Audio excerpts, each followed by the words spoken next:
Bom dia! Hoje é quinta-feira, dia 17 de dezembro de 2020. Nossa última aula de português e de ciências. Então peguem os livros e vamos lá. Vocês já sabem como funciona. Manda as atividades, mandem as dúvidas para a professora. E daqui a pouco, às 8h30, nós temos nossa aula online, uma aula de encerramento. Então convido vocês a todos participarem. Vamos lá? Hoje nossa primeira aula de língua portuguesa, nossa primeira aula e nossa última aula de língua portuguesa. Então peguem o livro 2 de língua portuguesa, página 211, caracterizando o gênero textual. Sapatos Star Choice, para você que sabe o valor de ser única. Você não precisa beijar sapos para a transformação acontecer. Doe livros para a nossa biblioteca comunitária. O tempo da abóbora já passou. Aqui seu carro fica novo num passe de mágica. Renova o seu lava rápido. Tá esperando o quê? Pare de chorar e faça uma criança feliz. Tarde do voluntariado, não. SESC, todo primeiro sábado do mês. Que histórias servem de referência para a construção desses textos? Então, aqui no primeiro, que história é? Que história tem esse sapatinho de cristal? Qual a história, Princesa Beijo Príncipe? Qual a história tem uma abóbora que é usada como carruagem? Qual é a história que a princesa fica na torre? Então, você vai colocar o nome das histórias aqui nessas linhas. B. Você acha que usando histórias conhecidas, o anúncio chama mais a atenção dos leitores? Então, você vai responder aqui. Os textos publicados podem ser de dois tipos: anúncios ou propagandas que circulam em diversos meios de comunicação, como televisão, rádio, jornais, revistas, internet, etc. Veja a diferença entre eles. Chamamos de propaganda um texto que pretende divulgar uma ideia, uma causa, tentando influenciar o comportamento de um público.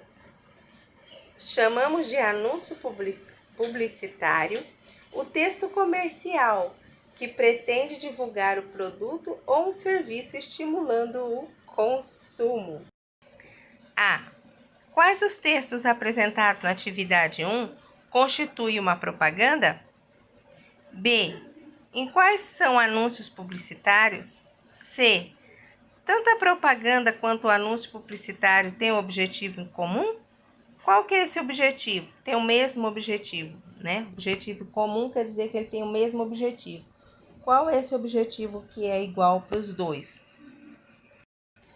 Normalmente, as propagandas apresentam uma linguagem apelativa, usando verbos que dão comandos diretos aos leitores. Releia as frases a seguir e circule os verbos que sugerem ao leitor que ele deve fazer. Tá esperando o quê? Pare de chorar e venha fazer uma criança feliz. Qual é o verbo que está indicando que ele deve fazer? Tarde do voluntariado no SEI, todo primeiro sábado do mês. Observe os principais itens de uma propaganda. Uma educação conectada no futuro. Isso é um slogan. A frase de impacto para atrair a atenção do leitor. Aqui nós temos a ilustração, que é um texto não verbal que visa atrair a atenção do leitor ou apresentar um produto. E aqui nós temos a descrição do produto, que é um texto verbal que apresenta informações técnicas, né? Que produto é esse, para que ele serve. Aqui nós temos o nome ou logotipo, que é a identificação da empresa que lança o produto no mercado. E depois nós temos o produto, que é a imagem do produto anunciado. Então, aqui como era para juntar com o teu colega, nós não podemos juntar, então cada um vai escolher um produto. E aí você vai escrever qual que é o produto ou o serviço que você pegou o anúncio. Qual que é o slogan dessa propaganda? Que empresa lança o produto ou serviço? Há um texto de apresentação do produto ou do serviço? A ilustração e as cores são boas para atrair a atenção do leitor? Então, você não vai pegar 4 produtos, vai pegar apenas um.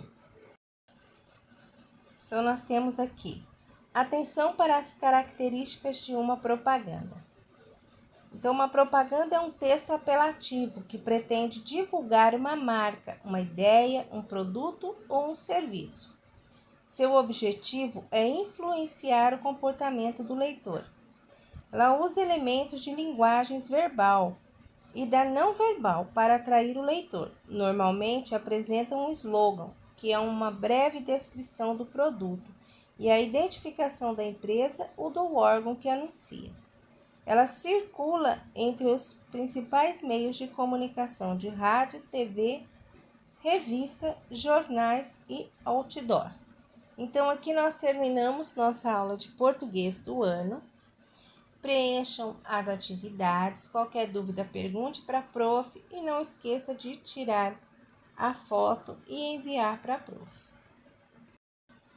Agora, vocês vão pegar o livro de ciências, o livro 2, para nós terminarmos também esse conteúdo. Nós não estamos terminando todo o conteúdo do ano, mas na medida do possível estamos fazendo o que dá para se fazer, né? Então, vocês vão pegar o livro na página 68. Mãos à obra. Observe a imagem ao lado que mostra o microscópio usado por Robert Hooke em seus estudos. Com base na imagem e nos seus conhecimentos sobre o assunto, responda: qual parte do microscópio permite o aumento dessa imagem? Qual a importância desse instrumento para Hooke e outros cientistas que estudam os seres vivos? 2. Durante uma palestra, um biólogo comentou: trata-se da menor unidade estrutural e funcional do organismo. É a unidade estrutural, pois constitui os tecidos e os órgãos, e é a unidade funcional, porque tem a capacidade de exercer as funções básicas para a manutenção da vida. O biólogo estava definindo o que? A célula, a cortiça, os seres vivos ou o corpo humano? Dentre as alternativas a seguir, indique aquela que complete corretamente o texto do quadro. Alguns seres humanos são formados apenas por, como as bactérias sendo classificadas como, já outros seres vivos são formados por muitas células e por isso são chamados de, como as plantas e os animais. Então, quais dessas alternativas você vai usar? Leia a charge e responda as questões a seguir. E aí, Júnior, o que você quer ser quando crescer? Eu quero ser um neurônio. Que tipo de células personagens da Charles representam? B. Considerando o diálogo entre os personagens, o que as difere dos outros tipos de células encontradas no corpo humano? Observe a imagem obtida por meio de um microscópio das células de um tomate. Na imagem, as células estão coloridas artificialmente e aparecem ampliadas em aproximadamente 100 vezes. Como é chamado o conjunto dessas células? Tecido, órgão, sistema ou organismos. 6. Faça a associação correta entre as classificações e as características dos tecidos apresentados a seguir: tecido ósseo, tecido adiposo, tecido sanguíneo e tecido cartilaginoso. Ele é encontrado no nariz e nas articulações. Que tecido é esse? Apresenta como função principal a sustentação. Acumula gordura e protege o corpo de baixas temperaturas. Tem como uma de suas funções transportar o gás carbônico e o gás oxigênio pelo corpo humano. 7. Observe a radiografia ao lado. Ela foi obtida por meio de um aparelho de raio-x, técnica utilizada para a obtenção das imagens que permite investigar problemas ósseos, como fraturas, distúrbio de crescimento e postura. Qual o tipo de tecido é evidenciado nas radiografias? Essa técnica pode ser usada para o estudo de células do nosso osso, do osso. Quando jogamos futebol, nossos olhos enviam ao cérebro informações sobre a posição dos jogadores e do gol. Essas informações são transmitidas por meio de impulsos nervosos até chegar ao cérebro, onde são interpretadas. Como